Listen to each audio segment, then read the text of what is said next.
नमस्कार दोस्तों, मैं हूं सुनील कुमार और आप सुन रहे हैं टूरिस्ट भूत मेरी जुबानी। तो चलिए दोस्तों, आज की कहानी शुरू करते हैं बिना समय बर्बाद किए। ये मेरी जिंदगी की सबसे भयानक रात थी। मेरा नाम आशीष था और ये सब हुआ था साल 2015 में, जब मैं पंजाब से उड़ीसा जा रहा था। उस वक्त एक जवान लड़का था जिसने दुनिया की सच्चाई के बारे में ज़्यादा पता नहीं था। ट्रेन रात के अंधेरे में चल रही थी। खिड़की से बाहर का नज़ारा साफ कालापन ही दिखाई दे रहा था। मैं अपनी सीट पर बैठा था। थकान की वजह से आंखें बंद करके सोने की कोशिश करता रहा, लेकिन नींद आने का नाम नहीं ले रही थी। ट्रेन की खटपट की आवाज़ और बाहर का अंधेरा मुझे बेचैन कर रहा था। तभी मुझे लगा कि मेरी बर्थ के पास कोई खड़ा है। डर के मारे मेरी सांस रुक गई। धीरे से आँख खोला तो देखा कि एक साया मेरे बर्थ के पास खड़ा था। उस साये का चेहरा नहीं था, सिर्फ एक काली परछाई थी। दिल की धड़कन तेज हो गई। मुझे समझ नहीं आया कि मैं क्या करूं। हिम्मत जुटाकर मैंने पूछा, कौन है वहां? लेकिन जब वो खामोशी थी, डर के मारे मेरी आंख बंद हो गई। कोई नहीं बोला। जब फिर से हिम्मत करके आंख खोली तो वो साया गायब था। थोड़ी देर के बाद मुझे फिर पता लगा कि कोई मेरी बर्थ के पास इस बार भी खड़ा है और मैं और डर गया। धीरे से आंख खोली तो देखा कि वही साया फिर से मेरे सामने खड़ा था। क्या होगा दोस्तों, जब आप ट्रेन में सो रहे हों और अचानक आपके पास कोई आके खड़ा हो जाए? ऐसा ही कुछ मेरे साथ हुआ था, सोच के देखिए। लेकिन इस बार वो ज़्यादा साफ दिखाई दे रहा था। उसका चेहरा भी अंधेरा था, लेकिन उसकी आंखें चमक रही थी। वो इतनी डरावनी थी कि मेरी रूह कांप उठी।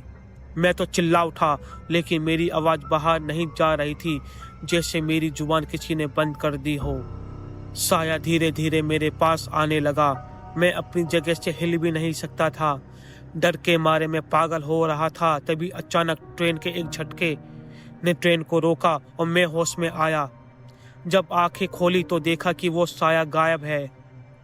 मेरी सांस में साफ सांस वापस आ गई, लेकिन अब भी दिल जोर जोर से धड़क रहा था। मैंने खिड़की के बाहर देखा।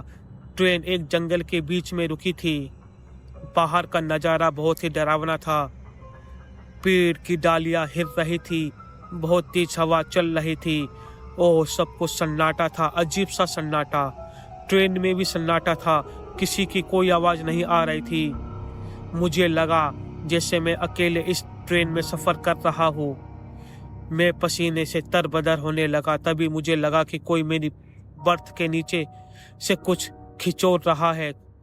मैंने नीचे देखा तो मेरे होश उड़ गए।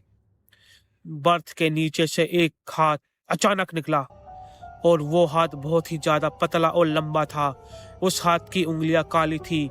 वो मेरे बर्थ को जोर जोर से खिंचोड़ रही थी, निशान मार रही थी। मैंने चिल्लाने लगा, लेकिन मेरी आवाज़ इस बार भी बाहर नहीं निकली। अपनी जान बचाने के लिए कुछ भी करने के लिए मैं तैयार था। मैंने अपने पास रखा हुआ एक चाकू निकाला और उस हाथ पर जोर से वार किया। चाकू हाथ में घुस गया। एक चीख की आवाज़ आई और वो अचानक खींच लिया। मैं इतना डर गया कि मैं बेहोश हो गया। जब होश में आया तो ट्रेन चल रही थी। मेरे सामने वाली सीट पर एक आदमी बैठा था।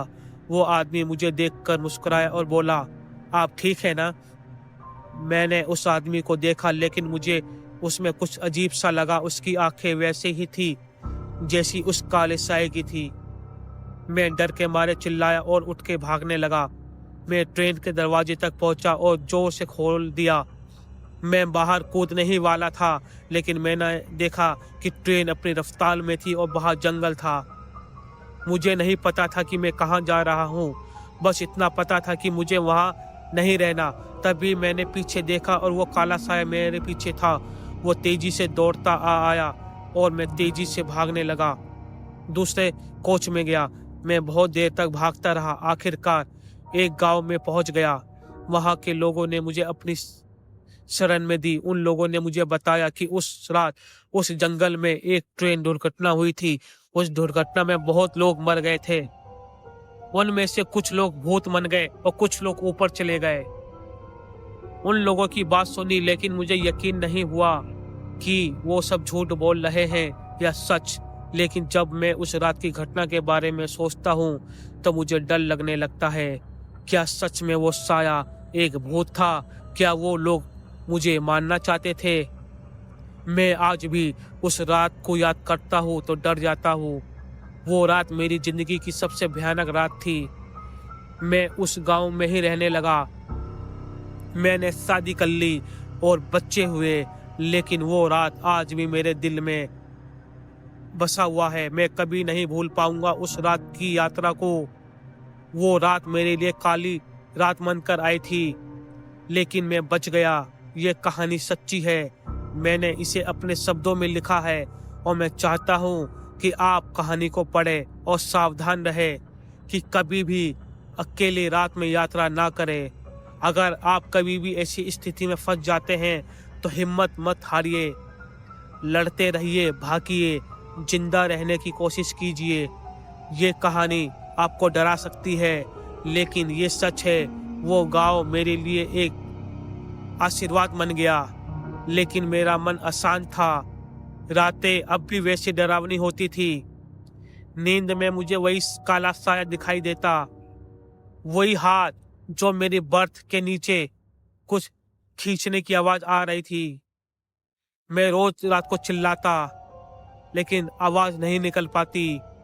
धीरे धीरे मुझे उस गांव के बारे में भी शक होने लगा। लोग मुझे सहमति, साहस, विश्वास दिलाते, लेकिन उनकी आंखों में एक अजीब सी चमक होती और मुझे ऐसा लगता कि वो मुझसे कुछ छुपा रहे हैं। एक रात में सो नहीं पा रहा था। उठकर खिड़की से बाहर देखा तो देखा कि गांव में कुछ अजीब हो रहा है। लोग एक जगह जमा हो रहे हैं, सबके सब। उनके हाथों में कुछ न कुछ चीजें थी जो मुझे समझ नहीं आ रही थी। हिम्मत करके मैं उनके पास गया और पूछा कि क्या हो रहा है। फिर उन लोगों ने मुझे घेर लिया। उनके चेहरे अब डरावने लग रहे थे। उनमें से एक बोला, तुमने जो किया वो गलत था, तुम्हें मरना होगा। मैं तो डर गया और भागने लगा, लेकिन वो लोग मेरे पीछे पड़ गए। मैं जंगल की तरफ भागा, उसी जंगल की तरफ जहां से मैं आया था। जंगल में घुसते ही मुझे लगा कि मैं इस जगह आ गया हूँ, यहाँ मुझे कोई नहीं पकड़ सकता। लेकिन मेरी गलतफहमी जल्दी दूर हो गई। जंगल अब पहले जैसा नहीं था। पेड़ों की परछाइयाँ बदल गई थी। एक अजीब सी ठंडक महसूस हो रही थी। अचानक मेरे सामने से एक काली परछाई निकली। वो वही साया था, लेकिन इस बार वो बहुत बड़ा था। उसकी आंखों में आग थी, आग जल रही थी। मैं डर के मारे बेहोश होकर जमीन पर गिर गया। साया मेरे पास आया। मैं झटके से उठा, चिल्लाया, लेकिन मेरी आवाज किसी ने नहीं सुनी। साया मेरे ऊपर झुक गया। मेरी सांसें सब रुक गई। मेरी गर्दन पर लग रहा था कोई मुझे दबा रहा हो। अब खेल खत्म ही होने वाला था, लेकिन तभी कुछ हुआ जो मैंने कभी नहीं सोचा था। तभी मुझे कुछ लगा जैसे मेरी रूह निकलने वाली है। दर्द हो रहा था बहुत तेज। मैं चीख उठा, लेकिन मेरी आवाज दबी हुई थी। काले साए की आंखें और भी चमक रही थी। वो तो मेरे दर्द से जैसे खुश हो रहा है। मैंने देखा कि मेरा शरीर एक काली धुआं जैसी चीज निकल रही है मेरे शरीर से। एक धुआं निकल रहा है मेरे शरीर से। वो धुआं साए की तरफ बढ़ रहा था। मुझे लगा जैसे मेरी जान उसने निकाल ली। मैं जोर जोर से चीखने लगा, लेकिन मेरी आवाज अब भी दबी हुई थी। मुझे लगा कि मैं मर रहा हूँ। तभी अचानक एक तेज रोशनी हुई। मेरे सामने एक आदमी आकर खड़ा हो गया। उसके हाथ में एक तलवार थी। वो तलवार साए की तरफ बढ़ा। साया उस रोशनी से डर गया और पीछे हटने लगा, लेकिन वो आदमी उसी पर अपने तलवार से हमला करता रहा। दोनों के बीच एक भयंकर लड़ाई शुरू हो गई। मैं दर्द से तड़प रहा था, लेकिन मुझे लगा कि वो आदमी मुझे बचाने की कोशिश कर रहा है। लड़ाई बहुत देर तक चली। आखिरकार वो आदमी साय को मारने में कामयाब हो गया। साया एक चीख के साथ धुआं मन के गायब हो गया और मैं जमीन पर पड़ा बेहोशी की कगार पे। मुझे लगा कि मैं मर जाऊंगा, लेकिन तभी मुझे लगा कि कोई मुझे उठा रहा है। जब आंखें खोली तो देखा तो मैं उसी आदमी की गोद में था। वो मुझे एक गुफा में ले गया। गुफा के अंदर बहुत अंधेरा था। वो आदमी मुझे एक पत्थर के बिस्तर पर लेटाया और मेरे शरीर पर कुछ जड़ी बूटी लगाने लगा। मुझे बहुत दर्द हुआ, लेकिन मुझे लगा कि वो आदमी मुझे बचाने की कोशिश कर रहा है। मैंने उससे पूछा, आप कौन हैं? आपने मुझे क्यों बचाया? उस आदमी ने मुझसे कहा, मैं तुम्हारा दोस्त हूँ, फ्रेंड। मैं तुम्हें बचाने के लिए आया था। लेकिन मैं उस आदमी पर कैसे विश्वास करूँ जिसे मैं जानता नहीं था? लेकिन मुझे लगा कि वो सच बोल रहा है। उस आदमी ने मुझे बताया कि वो इस जंगल में रहता है काफ़ी सालों से। वो एक साधु है जो लोगों की मदद करता है। उसने मुझे बताया कि मैं एक ख़ास तरीके के इंसान हूँ। मैं कोई आम आदमी नहीं। मेरे अंदर कुछ ऐसी शक्तियाँ हैं जो दूसरे लोगों में नहीं है। उसने मुझे बताया कि साया एक बुरी आत्मा था जो मुझे मारना चाहता था। वो मेरी शक्ति को हासिल करना चाहता था। लेकिन उस आदमी की बात सुनकर मैं हैरान हो गया और मुझे समझ नहीं आया कि अब मैं क्या करूं। उस आदमी ने फिर मुझे बताया कि अगर मैं जिंदा रहना चाहता हूं तो मुझे अपनी शक्ति को कंट्रोल करना सीखना होगा। मैंने उस आदमी से कहा कि मैं सीखना चाहता हूं, मैं जिंदा रहना चाहता हूं। उस आदमी ने मुस्कुराया और कहा, अच्छा, मैं तुम्हें सिखाऊंगा, लेकिन ये रास्ता आसान नहीं होगा। मैं उस आदमी को देखा और कहा, मैं तैयार हूँ, बताओ मुझे क्या करना है।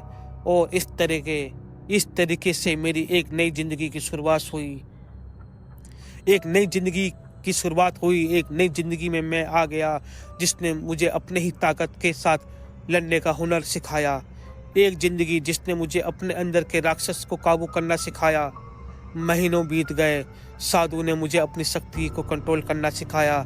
यह रास्ता बहुत कठिन था। मुझे अपने डर का सामना करना पड़ा, अपने अंदर के राक्षस से लड़ना पड़ा, लेकिन मैं हार नहीं माना। साधु के मार्गदर्शन में ही मैं धीरे धीरे मजबूत होता गया। एक दिन साधु ने मुझे बताया कि मैं अब तैयार हूँ, मुझे उस साये से फिर लड़ना होगा। मैं डर गया, लेकिन साधु ने मुझे हिम्मत दी। हम उस जंगल में गए जहाँ ये सब कुछ शुरू हुआ था। वहाँ पहुँचते ही मुझे एक अजीब सी ऊर्जा महसूस हुई। लगा कि वो साया कहीं आसपास ही है। तभी वो साया मेरे सामने अचानक प्रकट हुआ। वो पहले से भी ज़्यादा ताकतवर था। बहुत ज़्यादा ताकत थी उसके अंदर।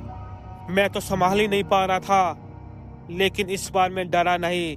मैंने साधु की दी हुई तालीम याद की और अपनी शक्ति को एक तरफ किया। हमारे बीच एक भयंकर लड़ाई हुई। हमारी शक्ति एक दूसरे से टकरा रही थी। आसमान में बिजली चमक रही थी, जमीन कांप रहे थे।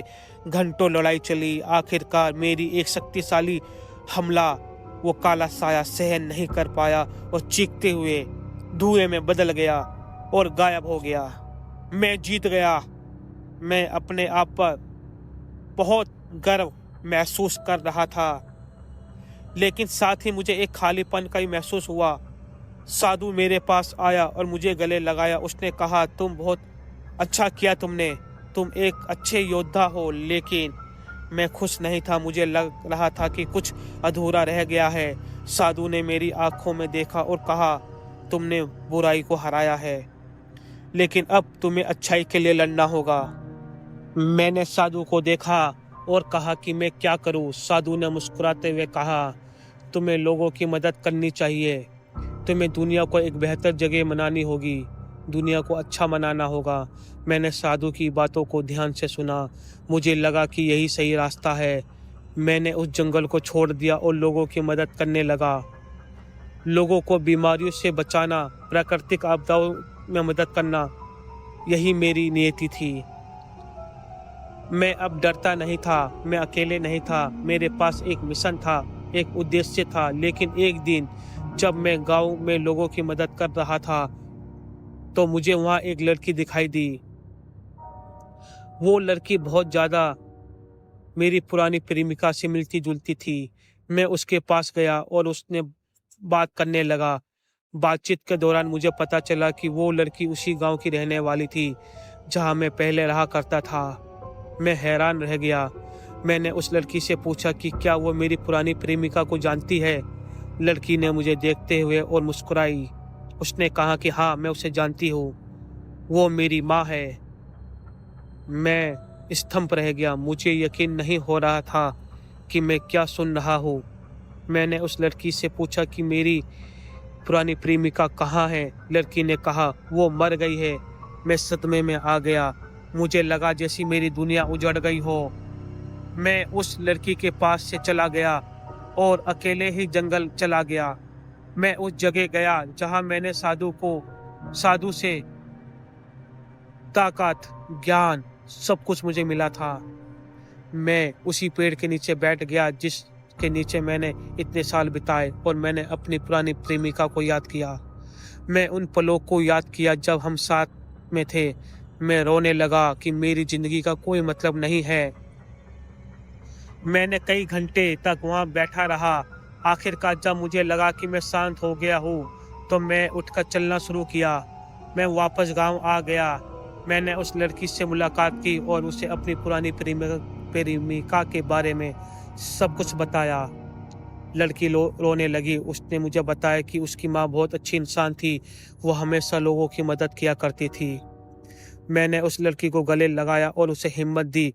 मैंने उसे बताया कि उसकी माँ एक हीरोइन की तरह थी। उसके बाद मैंने उस गांव में कुछ समय बिताए। मैंने लोगों की मदद की, जितना हो सका उतनी मदद की। फिर एक दिन मैंने फैसला किया कि मुझे आगे बढ़ना है। मैं उस गांव को अलविदा कहा और चल पड़ा अगली योजना की ओर। मैं अब भी उस जंगल को याद करता हूँ। मैं अब भी उस साधु को याद करता हूँ और मैं अब भी अपनी पुरानी प्रेमिका को याद करता हूँ। लेकिन मैं अब अकेला नहीं हूँ। मेरे पास एक मिशन है, एक उद्देश्य है कि मैं दुनिया में एक बेहतर जिंदगी मनाने के लिए लड़ता हूँ।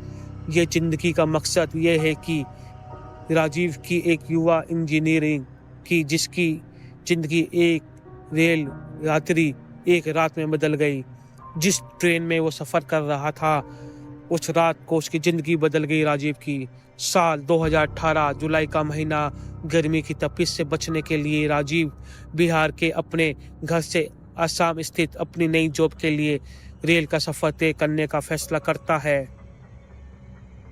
रात गहरी थी। ट्रेन की खटपट और यात्रियों की गहरी सांस इस सन्नाटे को चीर रही थी। राजीव की बर्थ के ऊपर वाली बर्थ खाली थी, जो एक तरीके से अच्छी नहीं लग रही थी, लेकिन साथ ही एक अजीब सी बेचैनी भी पैदा कर रही थी। ट्रेन की खिड़कियां से बाहर अंधेरे दिखाई देता, पेड़ों के काले साए दिखाई देते। कभी कभी तो मैं देखता कि दूर दूर तक रोशनी नहीं। एक डरावना माहौल मन रहा था। अचानक एक जोरदार झटका लगा।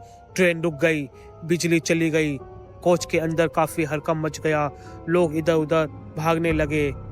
राजीव ने कोशिश की कि वो शांत रहे, लेकिन उसके दिल की धड़कन बढ़ते जा रही थी।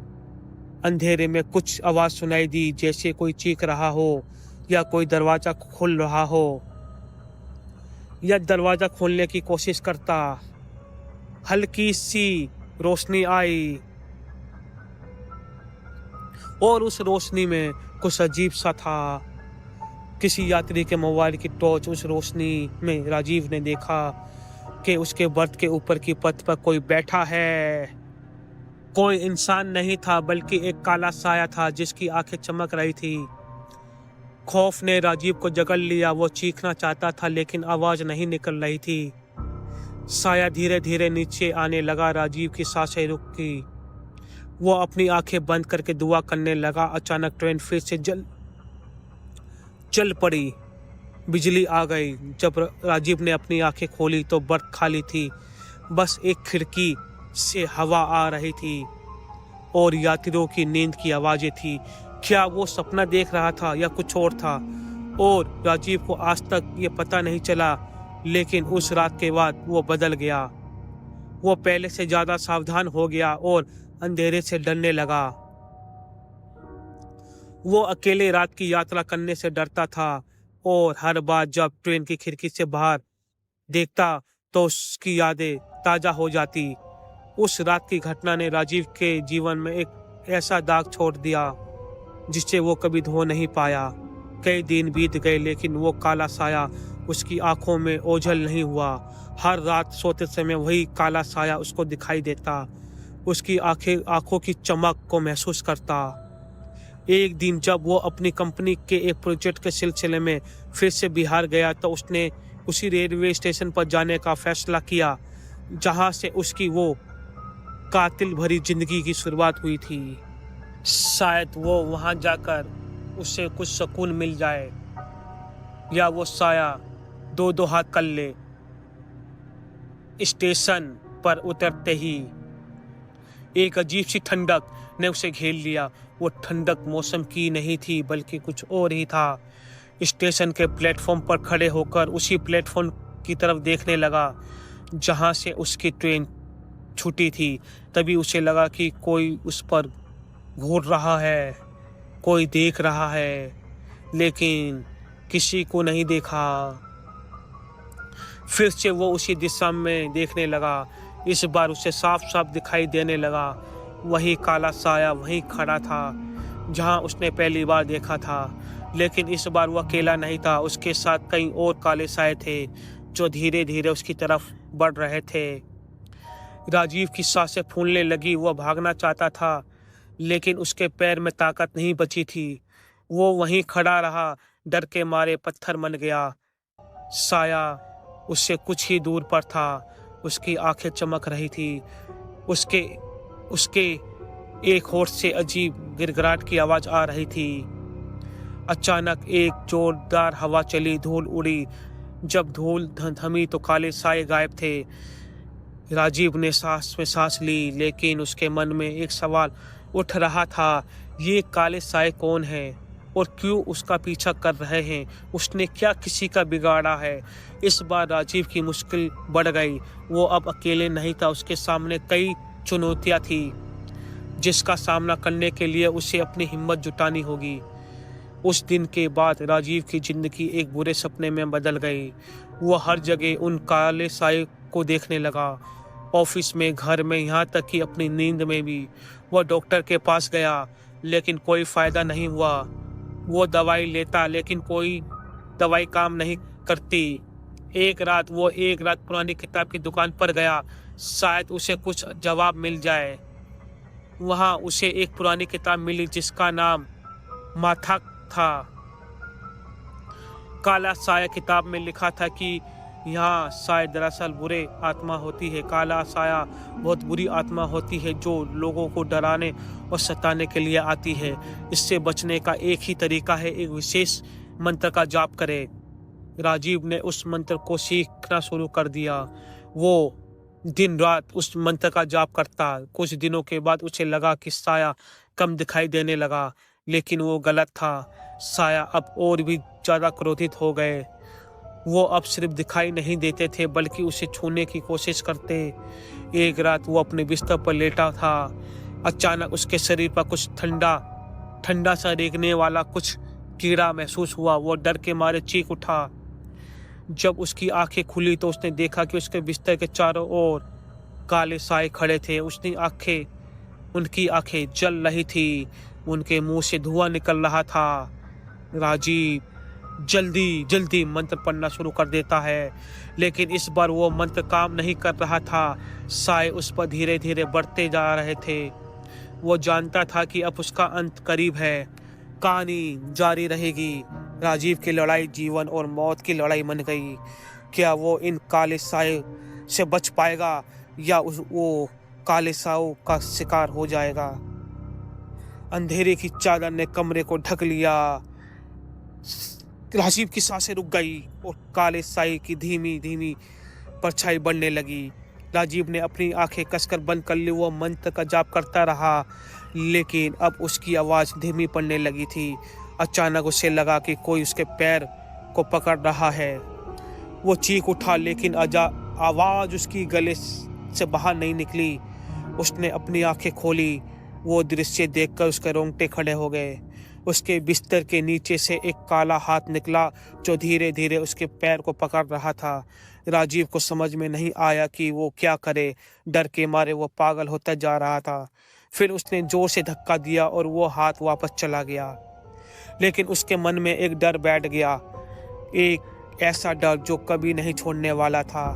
अगली सुबह जब राजीव उठा तो उसने देखा कि कमरे का दरवाज़ा खुला हुआ है और उसके बिस्तर पर जमीन पर काले रंग की कुछ पंखुड़ियां बिखरी हुई थी। राजीव को समझ नहीं आ रहा था कि क्या हो रहा है। वैसे भी वो बहुत डरा हुआ था, परेशान था, एकदम अकेला महसूस कर रहा था। वो जानता था ये सब खत्म नहीं हुआ है, बल्कि ये तो बस शुरुआत है। कहानी जारी रहेगी। अब राजीव के सामने एक और रहस्य है। वो काले साए कौन है और वो क्या चाहते हैं, उनका पीछा क्यों कर रहे हैं, और वो काली पंखुड़ियाँ क्या चाहती है। दिन बीतते गए, लेकिन राजीव की मुश्किलें कम होने का नाम नहीं ले रही थी, बल्कि उसकी मुश्किलें और बढ़ गई। अब हर एक रात को एक डर के साथ राजीव सोता। कभी वो काले साए से डरता तो कभी उन काली पंखुड़ियों से उसकी नींद खुल जाती और उसकी आंखों में काले अंधेरे घूमते रहते। एक रात वो अजीब सी आवाज़ से जाग उठा। ये आवाज़ उसके कमरे से नहीं बल्कि दूर कहीं से आ रही थी। वो धीरे से उठा और खिड़की के पास गया। रात का सन्नाटा था, सिर्फ वो आवाज़ सुनाई दे रही थी। अचानक वो आवाज़ और जोर से हुई। राजीव ने देखा कि उसकी खिड़की पर कुछ चमक रहा है। वो धीरे धीरे पास गया और देखा कि खिड़की के शीशे पर एक चेहरा उभर रहा है। वो चेहरा बेहद खौफनाक था। उसकी आंखें लाल थी और उसके मुंह से खून टपक रहा था। राजीव की चीख निकल गई। वो पीछे हटा, लेकिन वो चेहरा उसका पीछा कर रहा था। वो चेहरा धीरे धीरे खिड़की के शीशे में फैलता जा रहा था और वो राजीव को अंदर खींचने की कोशिश करता। राजीव अपनी आंखें बंद कर ली और जोर से प्रार्थना करने लगा। वो नहीं चाहता था कि वो चेहरा उसे अपने अंदर खींच लेता। ये सब खत्म हो जाए, कहानी जारी रहेगी। अब राजीव की लड़ाई ना सिर्फ उन काले सायों से थी, बल्कि उस खौफनाक चेहरे से भी थी। क्या वो इस नई चुनौती का सामना कर पाएगा या वो हार जाएगा? रात का सन्नाटा कब खौफनाक सन्नाटे में बदल गया, राजीव को पता ही नहीं चला। वो खिड़की से चिपके हुए था, उसकी सांसें रोककर उसी खूनी आंखें वालों चेहरे को देखे जा रहा था। चेहरा अब और भी ज्यादा साफ दिखाई दे रहा था। उसकी तेज दांत तलवार की तरह निकल रही थी, चाकू की तरह चमक रही थी। अचानक वो चेहरा मुस्कुराया, एक ऐसी मुस्कुराहट जो किसी राक्षस की मुस्कुराहट से कम नहीं थी। उसके बाद वो चेहरा धीरे धीरे खिड़की के शीशे को तोड़ने लगा। शीशों पर दरार बढ़ती जा रही थी और राजीव का दिल धड़कने लगा, जैसे किसी ढोल पर ठप ठप की आवाज़ आने लगी हो। आपको खिड़की से दूर खींचा हो या दूर चले जाना हो। और अपने कमरे के कोने में जाकर बैठ गया राजीव। डर के मारे कांप रहा था। उसका दिमाग काम नहीं करना बंद कर चुका था और बस इतना जानता है कि उसे किसी तरह इस खौफ स्थिति से बाहर निकलना है। तभी उसके कान में एक फुसफुसाने की आवाज़ आई। धीरे से उठा और आवाज़ की तरफ देखा। उसके बिस्तर के नीचे एक काली छाई उभर रही थी और वो वही काला साया था जो हर रात उसको सताता। राजीव कुछ समझ में नहीं आया। राजीव के वो दोनों तरफ से घिर चुका था। खिड़की से वो भयानक चेहरा, बेड के नीचे से काला साया। राजीव करे तो क्या करे, वो कहाँ जाए, किस तरफ भागे, उसे समझ में नहीं आया। कहानी जारी रहेगी। अब राजीव की परीक्षा की घड़ी आ गई। वो कैसे बचेगा इन दोनों बुरी शक्तियों से? क्या उसके पास कोई रास्ता है? रात और गहरी होती जा रही थी। खिड़की पर दस्तक देने वाला चेहरा अब साफ दिखाई दे रहा था। उसकी दोनों आंखें ऐसे जल रहे थे किसी ने कोयला डाल दिया हो। वो धीरे धीरे शीशों को तोड़ रहा था। हर एक दरार के साथ राजीव का दिल और जोर से धड़क रहा था। तभी उसके नीचे से फिर से वो काला साया आया। इस बार वो तेजी से रेंग रहा था। राजीव की सांसें फूलने लगी। वो समझ गया था कि आज की रात उसकी आखिरी रात है। उसने हिम्मत जुटा कर अपनी आंखें बंद कर ली और वो मंत्र को जाप करने लगा। लेकिन इस बार उसके मन में कोई विश्वास नहीं था।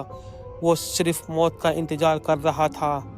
अचानक एक जोरदार धमाका हुआ। राजीव की आंखें खुल गई। उसके सामने का दृश्य देखकर वो तंग रह गया। उसकी खिड़की पूरी तरीके से टूट चुकी थी और उसी खूनी चेहरे की एक तेज रोशनी थी। वो रोशनी धीरे धीरे कम होती गई और फिर गायब हो गई। राजीव ने सांस की राहत ली, लेकिन उसके मन में एक सवाल उठा, ये क्या था जो अंदर आया फिर गायब हो गया। उसने देखा उसके बिस्तर के नीचे वो काला साया वो भी गायब हो चुका था। कमरे में एक अजीब सी सुकून की हवा थी। अगली सुबह जब राजीव उठा तो उसने देखा उसके कमरे में कुछ बदलाव आया। हवा में एक सुगंध फैली थी जो बहुत अच्छी लग रही थी। वो खिड़की के पास गया और बाहर देखा। एक नई दुनिया उसका इंतजार कर रही थी। उस दिन से राजीव की जिंदगी बदल गई। पहले से ज़्यादा शांत और संतुष्ट हो गया। वो उन काले साए और उस खूनी चेहरे को कभी नहीं भूला पाया, लेकिन वो डर कभी नहीं भूल सकता। कहते हैं हर खौफ के बाद एक सुकून आता है, और राजीव के साथ भी ऐसा हुआ। उसने अपनी ज़िंदगी की सबसे बड़ी लड़ाई जीत ली, लेकिन वो जीता कैसे? वो काले साए, वो काली परछाई, वो इतना खतरनाक मुंह वाला चेहरा राक्षस, दोनों कहाँ गायब हो गए? इसका जवाब हमें भी नहीं पता। शायद ऊपर वाले की यही मर्जी थी, या ये भी हो सकता है राजीव जो मंत्र बार बार जप रहा था, भगवान का नाम ले रहा था, उसी की वजह से उसकी जान बच पाई। इसलिए कहते हैं शैतान है तो भगवान भी है। टाटा बाय बाय, मिलते हैं अगली वीडियो में।